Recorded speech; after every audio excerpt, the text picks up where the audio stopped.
Hey guys, welcome back to another review on the channel. Today I'll be reviewing episode 7 and 8 of Velma, the HBO Max series. Um, Episode 7 and 8 came out, I think a day ago now. Sorry, I haven't really been on track with these episodes with a lot of school. Obviously school starting back this week. But yeah, now I'm all good and get to review these Velma episodes. Um, so episode 7 of Velma is titled Fogfest.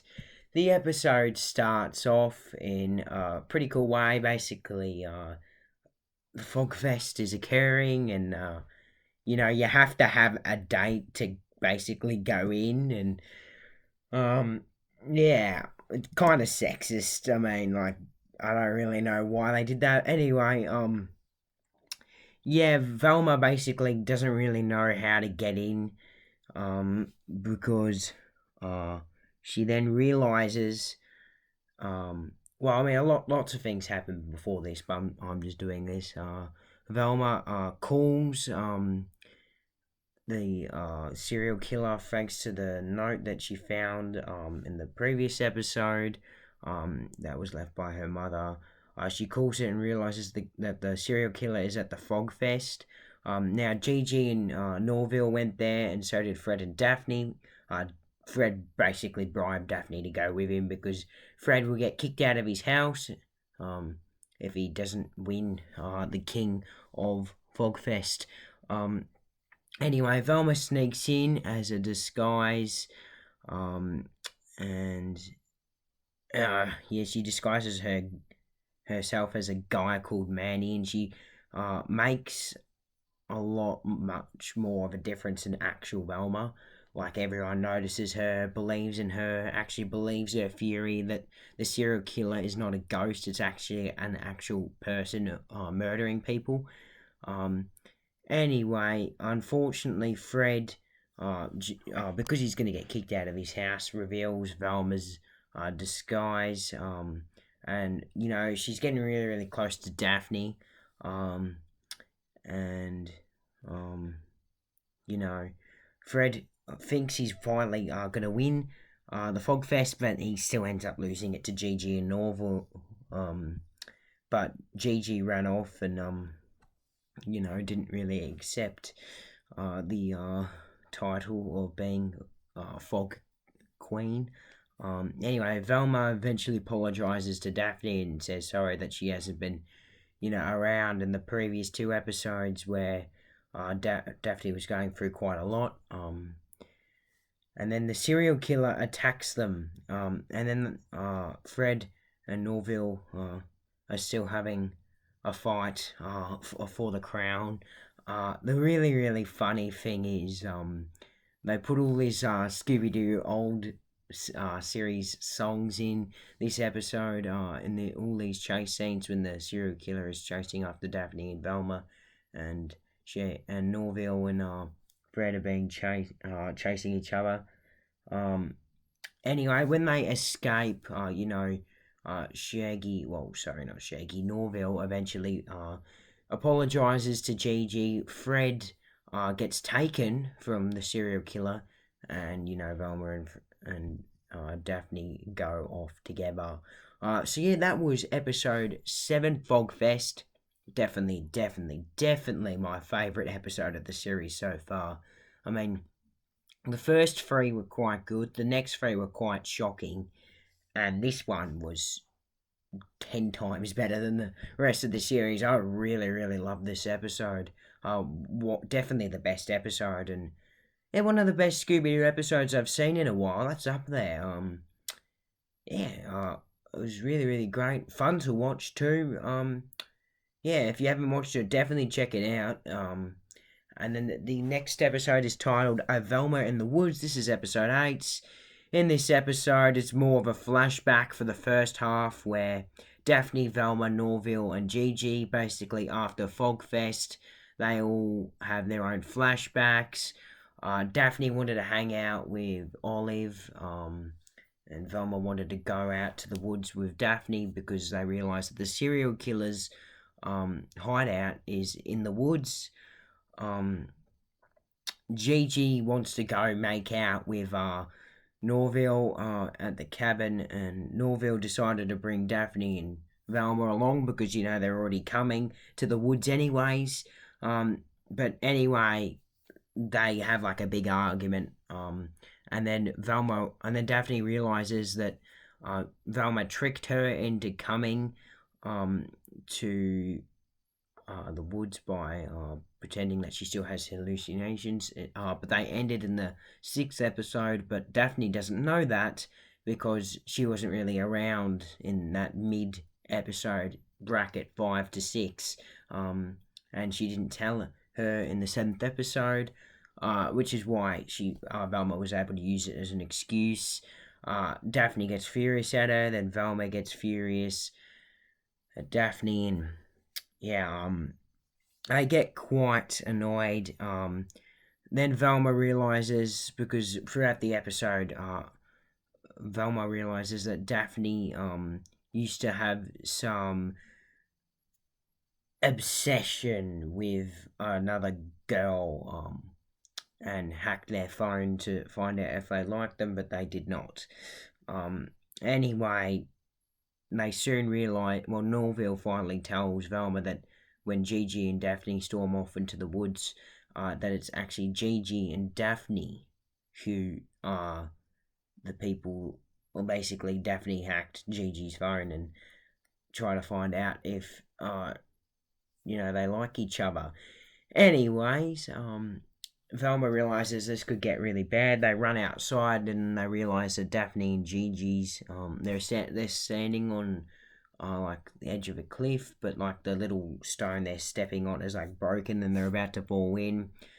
Velma and Norville also fall in and they're all stuck in a rock. And yeah, they eventually escape thanks to lots and lots of arguing. They all fall behind the crystal. They all fall down into another part of the crystal mines. Gigi and Norville go up back to the cabin. Velma and Daphne hear Fred's voice and decide to investigate. They go down and they see Fred, who has been kidnapped from the serial killer. And throughout the episode, he's been, interacting with Brenda, Krista, and I forgot the other girl. I'm so bad with names.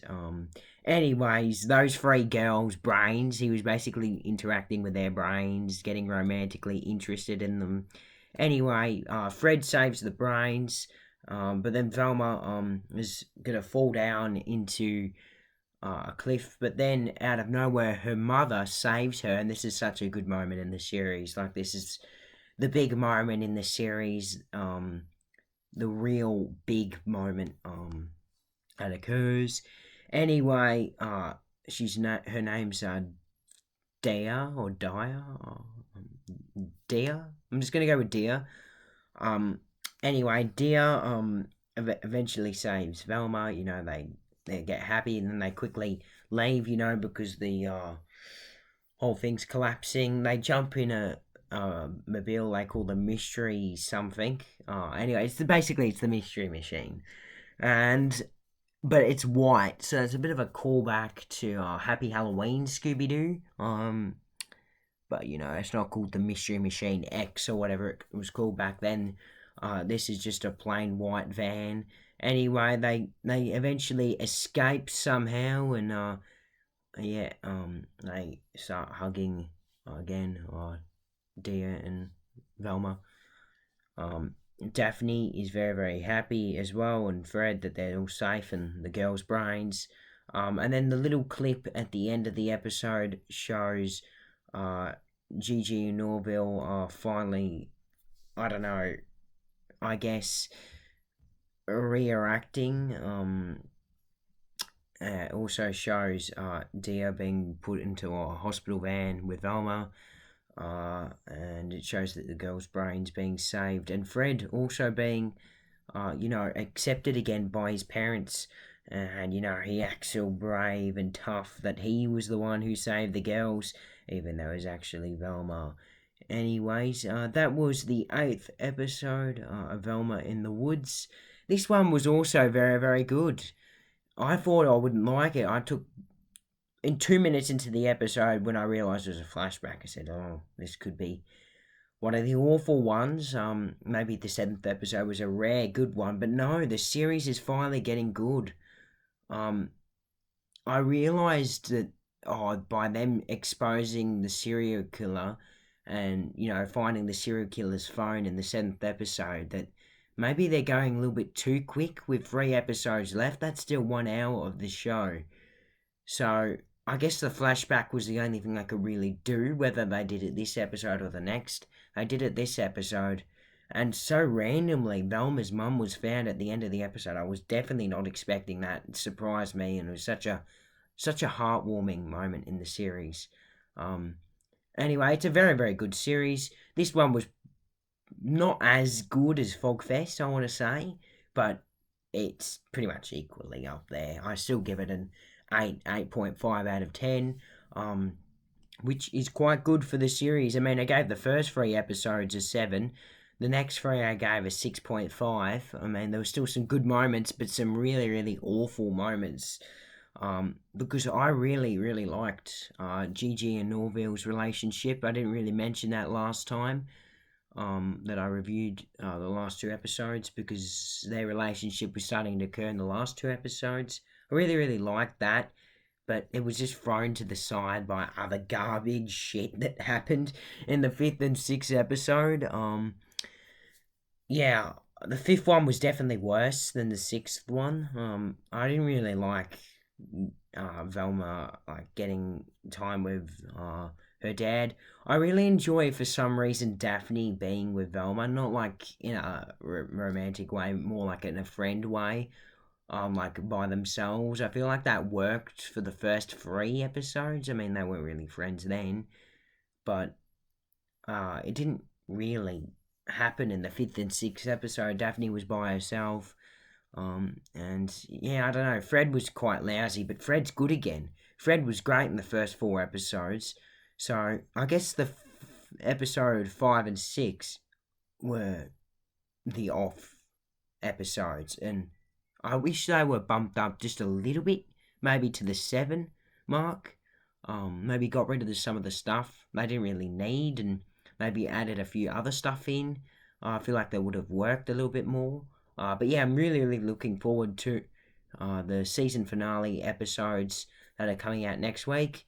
I'll be able to watch them Thursday night, get the review out to you.